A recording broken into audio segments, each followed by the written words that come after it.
জুড়ে চলছে জ্বালানি সংকট। ইউরোপ থেকে এশিয়া কোনো অঞ্চলই এই সংকটের বাইরে নেই। এই সংকটের কেন্দ্রে আছে একটি নাম, হরমুজ প্রণালী। তাই সবার মনেই একটা প্রশ্ন ঘুরছে, কবে খুলে দেওয়া হবে হরমুজ প্রণালী? ঠিক এ সময়েই কৌশলগত হরমুজ প্রণালীতে নিজেদের পূর্ণ নিয়ন্ত্রণ বজায় রাখার ঘোষণা দিল ইরান। মার্কিন অবরোধ না ওঠা পর্যন্ত হরমুজ প্রণালী বন্ধ রাখার সিদ্ধান্ত নিয়েছে দেশটি। বিশ্বের জ্বালানি সরবরাহের হৃদস্পন্দন খ্যাত এই সংকীর্ণ জলযান রীতিমতো শক্তিশালী অস্ত্রে পরিণত করেছে। প্রশ্ন হলো, হরমুজ প্রণালী নিয়ে ইরান যুক্তরাষ্ট্র সংকট আর কতদূর গড়াবে? যুক্তরাষ্ট্রের আরোপিত নৌ অবরোধ প্রত্যাহার না করায় হরমুজ প্রণালী বন্ধ রাখার কথা জানায় ইরানের ইসলামিক বিপ্লবী গার্ড বাহিনী বা আইআরজিসি। যুক্তরাষ্ট্র যুদ্ধবিরতির শর্ত লঙ্ঘন করেছে এবং ইরানি নৌযান ও বন্দরগুলোর উপর থেকে অবরোধ সরায়নি।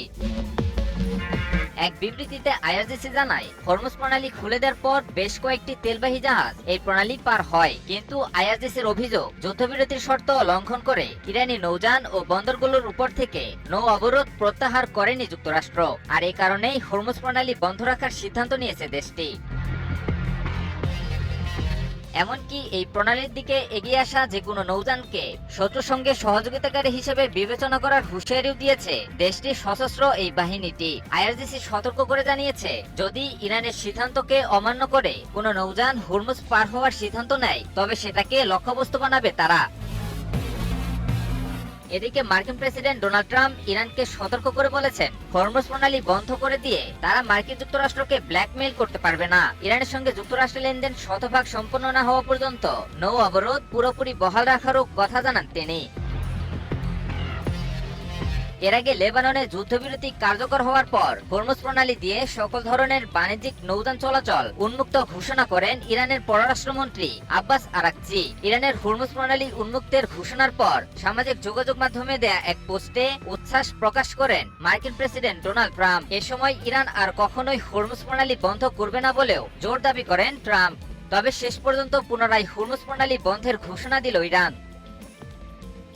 ইরানের উপপররাষ্ট্রমন্ত্রী সাইদ খাতিবজাদেহ বলেছেন, একটি অভিন্ন কাঠামোর বিষয়ে উভয় পক্ষ একমত না হওয়া পর্যন্ত যুক্তরাষ্ট্রের সঙ্গে নতুন করে কোনো আলোচনা শুরু হতে পারে না। এর মধ্যে ইরানের সর্বোচ্চ জাতীয় নিরাপত্তা পরিষদও এক বিবৃতিতে জানায় যে তারা যুক্তরাষ্ট্রের দেওয়া নতুন প্রস্তাবগুলো মূল্যায়ন করে দেখছে।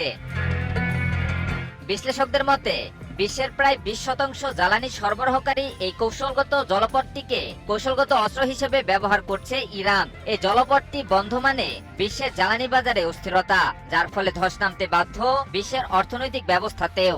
আর এতে সবচেয়ে বড় আঘাত আসবে মার্কিন